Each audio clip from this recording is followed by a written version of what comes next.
சுக்குக்கு மிஞ்சிய மருத்துவம் இல்லை, சுப்பிரமணியருக்கு மிஞ்சிய கடவுள் இல்லை என்று சொல்லப்படுவது போலவே வேல் இல்லாத முருகப்பெருமானை நாம் எங்கேயும் பார்க்க முடியாது. சூரபத்மனை வதம் செய்வதற்காகவே முருகனின் தாயான பார்வதி தேவி அவருக்கு வேலை ஆயுதமாக வழங்கினார்.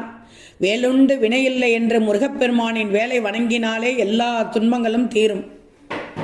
ஆனால் கேரளாவில் உள்ள இந்த ஒரு கோவிலில் முருகப்பெருமான் வேலை தலைகீழாக பிரித்தபடி அருள்பாலிக்கிறார். இதற்கு என்ன காரியம் தெரியுமா?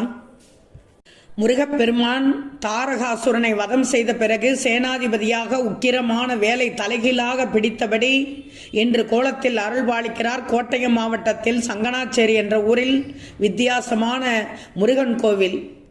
இந்த முருகப்பெருமான் ஏன் இந்த வடிவத்தில் இருந்து வணங்குகிறார்கள் தெரியுமா? பெருநா என்ற ஒரு கிராமத்தில் பல ஆண்டுகளுக்கு முன்பு